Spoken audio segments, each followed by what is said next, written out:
most iconic figures in religious history, David and Solomon, weren't quite who we thought they were? What if the landscapes we associate with their, grand kingdoms just don't match the historical record? Today, we're taking a truly mind-bending deep dive into exactly that.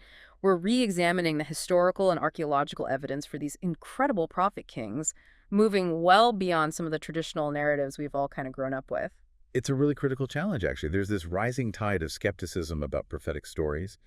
And, a lot of it stems from an uncritical reliance on what we call Israelite narratives. Right. Those traditional biblical and historical accounts, which, often clash directly with documented history and archaeology. Right, and that's precisely where our research takes a different path. We're turning to both Quranic insights and verified historical and archaeological records as our primary guides. It really echoes the prophet's timeless guidance. Do not believe the people of the book, meaning Christians and Jews, nor disbelieve them, but say, we believe in Allah and what was revealed to us. It's about discerning truth, and not just blindly accepting or rejecting. Absolutely. And focusing on prophet kings like David and Solomon for this deep dive is, it's key. Unlike purely religious figures, their roles as political leaders mean they should have left material traces. We're talking about tangible things, written records, inscriptions, palaces, temples, that sort of stuff. This makes them far more amenable to concrete historical investigation than someone who maybe operated purely in the spiritual realm. Okay, so settle in. This deep dive is going to offer a really fresh perspective. We're inviting you to question some long-held assumptions and discover some truly surprising connections that might just challenge everything you thought you knew. Let's get started. So imagine, if you will, the grand, bustling capital of Jerusalem described in ancient texts. A city of magnificent palaces and temples, the heart of a powerful united kingdom under David and Solomon in the 10th century BCE. Now, kind of prepare yourself for what modern archaeology reveals about that exact same time and place. Yeah, a traditional picture, it's just drastically different from what the ground actually tells us. Modern archaeology paints Jerusalem in the 10th century BCE as merely a small, modest village. Right. Seriously, we're talking about maybe 4 to 5 hectares. That's roughly the size of just a few football fields. Wow, that's tiny. Exactly. Housing at most around 2,000 people. This tiny footprint just couldn't possibly accommodate a grand palace, a massive temple, or, barracks for armies like those narratives depict. So the archaeological silence in Jerusalem during that specific period it's almost deafening, isn't it? It really is. Unlike the, loud and clear material evidence from contemporaneous civilizations, the Arameans, Phoenicians, Egyptians, Assyrians, there is no definitive archaeological evidence from 10th century BCE Jerusalem. Nothing supporting a powerful, wealthy kingdom. The finds are consistently described as very modest. Very modest, yeah. So the key insight here has to be if there was a grand kingdom, it just wasn't centered there, which forces us to completely rethink the traditional map of these events. Right, precisely. And this isn't just, a fringe idea. It's a conclusion drawn by some really respected voices in the field. Zeev Herzog, a pioneering Israeli archaeologist, he describes extensive excavations in Palestine as, frankly, disappointing. He bluntly states, everything is fabricated, we found nothing, just myths. The United Kingdom of David and Solomon, described in the Torah as a great state, was at best a small tribal kingdom. Wow. Fabricated, that's strong language. It is. And another prominent researcher, Osishkin, at a conference back in 1997, he ended his presentation saying, almost with a sigh, it is difficult for my romantic soul to accept these facts. I ask King Solomon to forgive me. That's how stark the disconnect is. It really shakes things up. So this archaeological void creates a significant problem, not just for the traditional Israelite narratives, but also for those parts of Islamic heritage that maybe unfortunately relied on these same Israelite sources. If the ground isn't matching the story, we have a major puzzle. Exactly. And think about it.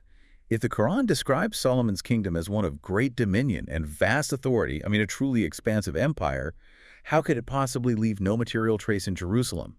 It doesn't add up. This contradiction strongly suggests we might be looking in the wrong place. And maybe even at the wrong time, too, because of these inaccurate traditional perceptions. In fact, a crucial clue is found right there in the Quran, in Surah Al-Baqarah, verse 102, where Solomon's dominion is connected to Babylon in Iraq. Babylon, not Palestine. Babylon, which, as you say, simply doesn't fit the traditional Palestinian setting at all. Okay, so given that startling archaeological picture of Jerusalem, the question is obvious. If the Grand Kingdom wasn't there, then where was it? And you're saying a crucial clue might lie in recalibrating the timeline. Yes, exactly. There's a pivotal historical fact that forces us to do just that. The first recorded, historically attested Israelite kingdom was actually founded by King Omri in the 9th century BCE, around 880 BCE. And its capital. Samaria. Samaria, not Jerusalem. 9th century, not 10th. Correct. This aligns perfectly with what the Israeli archaeologist Israel Finkelstein calls the lower chronology. Finkelstein is a major figure globally. His excavations have essentially proven that the significant political and social development of the Israelites began squarely in the 9th century BCE, not the 10th. He meticulously redates many archaeological discoveries previously thought to be 10th century. He pushes them into the 9th century BCE, and he asserts that Jerusalem was just a typical mountain village during that earlier 10th century. And the impact of Finkelstein's findings is, well, it's huge, isn't it? It's massive. As he points out himself, this view basically removes the biblical image of the great united Solomonic kingdom. Right. And highlights the northern kingdom of the Omride dynasty as the first true prosperous state in ancient Israel. So if the Omride kingdom is the earliest true Israelite state we can point to archaeologically and historically, that changes everything. It does. Because if history clearly points to the Omride kingdom as the first true Israelite state in the 9th century BCE, then the absence of material evidence for David and Solomon's kingdom in Palestine in the 10th century BCE strongly suggests their kingdom was simply not centered there, as traditionally believed. Okay, so we need to look elsewhere. It compels us to consider entirely different locations, yes. So if Jerusalem and the traditional timeline don't fit, where do we go next? And this brings us back to that fascinating clue from the Quran you mentioned earlier. The very first mention of Prophet Solomon's kingdom in the Quran, Surah Al-Baqarah, verse 102, connecting his dominion directly with Babylon in Iraq. That's a huge geographical shift from what most people picture. It's a truly crucial piece of information, often overlooked. How can Solomon's kingdom be linked to Babylon when, historical records show no Israelite kingdom ever expanded into those regions?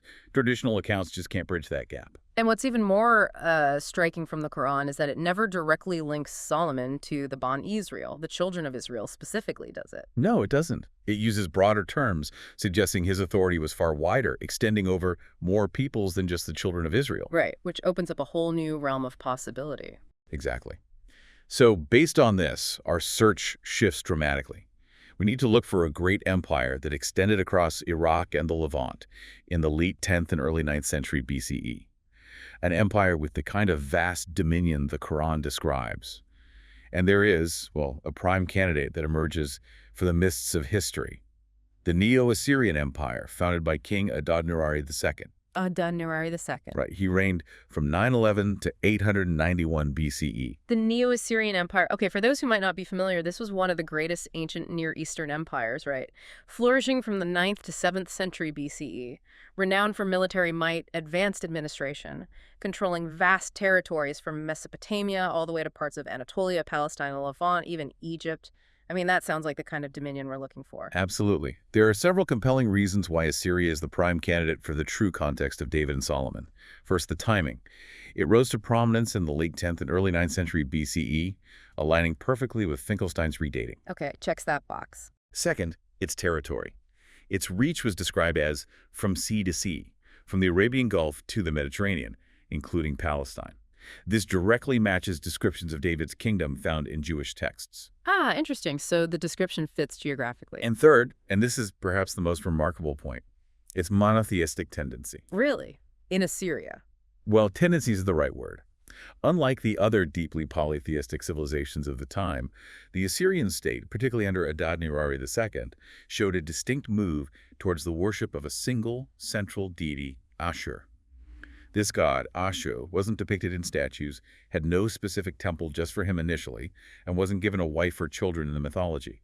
It reflects a highly abstract and singular concept of divinity, surprisingly akin to later monotheistic ideas. Okay, this is where it gets really fascinating. Let's unpack the Adad-nirari II as a David hypothesis. You said he inherited a land that was practically besieged. Yes, by the Arameans mainly. And he transformed it into a formidable empire, reclaiming vast territories. That transformation really mirrors the Quranic description of David. And we strengthened his kingdom and gave him wisdom and decisive speech in Surah Sad, verse 20. Strong parallel, isn't it? Definitely. But here's the kicker you mentioned. Adad-nirari II was also a king of the Iron Age. His reign marked the decisive shift from bronze to iron weapons. He was the first Assyrian ruler to implement widespread iron use, establishing a dedicated iron engineering unit developing iron chariots. This aligns remarkably with the Quranic verse about David in Surah Saba, verse 10, and we made the iron pliable for him. Whether you understand that literally like metallurgy or symbolically like strength, the connection is profound. So when you put all these pieces together, the clear move towards a single abstract deity like Ashur, attributing victories to him, the founding of a great empire echoing David's strengthened kingdom, and his pioneering use of iron weaponry, aligning with David's unique ability with iron. The stunning insight is the historical David might very well have been the powerful Assyrian ruler Adad-nirari II. That's incredible. Okay, so if that's David, then who might be Solomon? Well, following that line, let's consider Shalmaneser III. He was Adad-nirari II's grandson and reigned from 858 to 824 BCE. Shalmaneser III led Assyria to its greatest extent, imposing tribute on numerous kingdoms across the entire region. Okay, so peak imperial power. Peak power. And what's truly compelling here is the famous Black Obelisk artifact. Ah, yes, I know that one. It depicts King Jehu of Israel kneeling and paying tribute to Shalmaneser III. Right, paying tribute to him. Exactly. This suggests Israel was squarely under Shalmaneser's imperial authority, rather than Solomon being a king of Israel in the traditional sense. And this aligns perfectly with the Quran's broader description of Solomon's vast rule, not specifically limited to Bani Israel. That makes sense. It reframes the relationship. And there's another fascinating connection, isn't there, with the Queen of Sheba? Yes. Assyrian texts confirm Shalmaneser III's first contact with northern Saba, that's Sheba, in 838 BCE, with diplomatic gifts exchanged. This fits the Quran's description of the Hoopoe's journey from Saba to Solomon being not far. It suggests a northern Arabian location for the Queen of Sheba. Where ruling queens and sun worship were actually common. Precisely. Unlike the traditional historical context often placed in southern Yemen, it just fits so much better geographically and culturally with northern Saba. It really does seem to line up. And furthermore, Shalmaneser's death is shrouded in a bit of mystery. He disappeared quite suddenly after a major rebellion led by one of his sons. The details are vaguely recorded. His other son, Shamshi-Adad V, had to step in and quell the revolt. This draws a striking parallel to Solomon's hidden death in the Quran, in Surah Saba, verse 14, where his demise was concealed for a period while he remained upright, leaning on his staff. Ah, so the hidden nature, the disappearance from public view, the internal turmoil. Exactly. It aligns with that sense of a concealed end and the disruption that followed. But wait, okay, I can already hear some listeners thinking, isn't Solomon described as David's son in the Quran, while Shalmaneser III was Adad-nirari II's grandson? How do we reconcile that? That seems like a direct contradiction. That's an excellent question and a very common one. It seems like a problem at first glance, but it really isn't when you understand the language. The Quranic word wahabna, meaning we granted or bestowed, isn't restricted to a direct biological son. For instance, Jacob was granted to Abraham, even though he was his grandson. And Aaron was granted to Moses, though he was his brother. Similarly, the Arabic term ibn, usually translated as son, can absolutely refer to a descendant or a close relative, not just an immediate son. Think of it like this. The Prophet Muhammad, peace be upon him, referred to himself as Ibn Abdul Muttalib, son of Abdul Muttalib, who was actually his grandfather. Okay, so Ibn is broader, like descendant or of the line of. Exactly. It signifies lineage or close relation. So Shalmaneser, being Adad-nirari's grandson, does not contradict the Quranic description of Solomon as Ibn Dawud, son descendant of David, in this broader linguistic and contextual sense. That clears up a potentially big stumbling block. Okay, so this hypothesis shifts our entire understanding of who these figures might have been and where they truly reigned in Assyria, not Palestine. But it raises a truly crucial question. If David and Solomon were actually powerful Assyrian kings, how on earth did their stories become so central to the Jewish narrative and localized specifically to Palestine? This is the million-dollar question, isn't it? It absolutely is. And it's a fascinating story of, reiteration. We need to trace David's Quranic link to Bani Israel first. The Quran actually mentions David in relation to Bani Israel only twice. once as the hero who defeated Goliath for them, Right, fighting on their behalf. and second as one who cursed disbelievers among them later on. It's not portrayed as an inherent constant association like him being their king primarily. Okay. And can we find a historical parallel for Talut or Saul in this Assyrian context? We can propose a compelling one. Tiglath-Pileser II. He was Adad-Nirari II's grandfather, reigning earlier in the 10th century BCE. He fits the description of a king of a fragmented state not given an abundance of wealth, and facing similar enemies, the Arameans, the sea peoples who were threatening both Canaan and Assyria at the time. So shared enemies, shared threats. Precisely. And the Quran describes Bani Israel at this time as scattered, expelled from their homes and children. So it makes complete sense, doesn't it, that they would join an existing equipped army led by a king like Tiglath-Pileser II, someone who shared their enemies and offered a path to maybe reclaim their land rather than trying to form their own army from scratch. Especially if we were displaced. Exactly. And there was an Egyptian campaign by Pharaoh Shishak-Aderas in Canaan around this very time, which could well have caused this displacement, pushing them to seek refuge and perhaps ally with Assyria against common foes. Okay, so that sets the stage. Now, how does the story get transferred and transformed, the re-narration process? Right. This is where things get really interesting, historically speaking. Fast forward a bit. The Assyrians eventually destroyed the northern Israelite kingdom Samaria in 721 BCE. A major historical event. Huge. Its refugees fled south to Judah. Now, Judah, notably, had allied with Assyria, so Judah survived while the north perished. Ah, the politics are key. Absolutely. In this new, desperate environment in Judah, with refugees flooding in, writing became an incredibly powerful tool, a way to rebuild a collective identity, to create a sort of functional past that served the present needs of a defeated and merged people. Creating a unifying narrative. Exactly. And this is likely when and where the glorious stories like David's heroism against Goliath and Solomon's magnificent temple emerged. These stories are notably absent from the older Samaritan Torah, the tradition of the Northern Kingdom. So they appear later in Jerusalem. Yes, seemingly created to unify the northern refugees and the native Judahites, providing a glorious shared history and, crucially, legitimacy for this new entity under Assyrian dominance. They needed heroes. And they adopted the figures associated with their powerful Assyrian allies, or perhaps figures known from earlier interactions. It seems like a blend. And there's even an intriguing connection to the Apiru influence. Apiru. Tell us about them. The Apiru, or Hapiru, were these sort of rootless, rebellious, often semi-nomadic groups found across the Near East. Many scholars believe they are related to the early Hebrews. Now, David's portrayal in the traditional narratives as a young man who fled Saul, went to the mountains, formed a gang of distressed and indebted men that strongly matches the historical profile of these Apiru groups. So, a local folk hero element. Possibly. This local gang leader or outlaw story, perhaps a real local legend from Judah's past, was then likely blended, merged over time, with the grand imperial image of the powerful Assyrian emperor Adad-Nirari II, the one associated with strength, iron, and empire building. Resulting in the composite prophet king David we recognize today, a mix of local legend and imperial grandeur. It's a fascinating example of how historical narratives are constructed and layered over time to serve specific purposes. Okay, to explore this further, let's bring in the Samaritan counter-narrative. They offer a different perspective from within Bani Israel itself, right? Absolutely. The Samaritans are a small, distinct minority of Bani Israel, descendants of the tribe of Ephraim from the old northern kingdom. They claim to preserve the original Israelite religion. And their perspective on this history is incredibly illuminating. Their beliefs are quite unique and, frankly, very telling in this context. They only recognize the first 5 books of the Torah, the Pentateuch.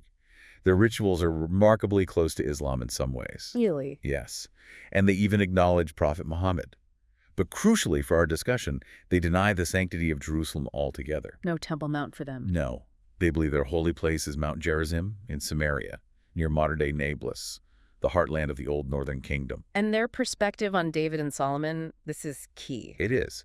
Samaritans believe David and Solomon were kings, yes, but not prophets sent specifically to Bani Israel. Not prophets. Not prophets for them. For the Samaritans, only Moses and later Joshua were prophets in that sense. David and Solomon were just political figures, maybe powerful ones, but not central religious figures for Bani Israel in the way Moses was. And how does this align with the archaeology and the historical timeline we've been discussing? It aligns perfectly. Remember, there was no major Israelite kingdom in 10th century BCE Jerusalem. The archaeology points to Samaria, the Samaritan heartland, as the true cultural and religious capital starting in the 9th century BCE with the Amorites. It fits, exactly. Exactly. The Samaritans essentially believed that the Jews, meaning the tribe of Judah in the south, created their distorted narratives after Samaria's fall in 721 BCE.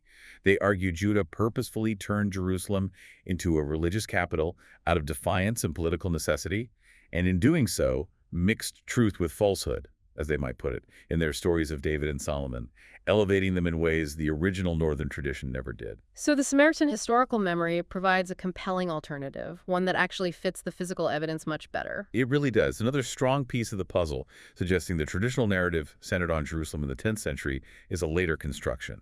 Wow. Okay. We've really peeled back some layers of tradition here today, revealed a truly compelling, if perhaps challenging, alternative understanding of David and Solomon, moving from those widely accepted narratives to ones supported more directly by Quranic insights and the hard data from archaeology and Assyrian history. It's like solving an ancient puzzle that, changes the entire picture. And the goal of this deep dive really was to demonstrate that these figures, David and Solomon, their stories aren't just myths to be dismissed, as some skeptics might argue.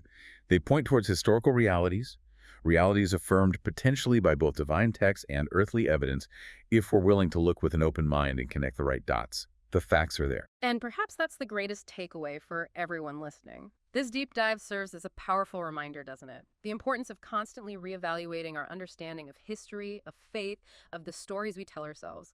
What other stories, commonly accepted as fact, might be waiting for a deeper, more critical examination? The search for truth is an ongoing journey, and sometimes the most profound revelations come from questioning what we've always believed. What will you dive into next?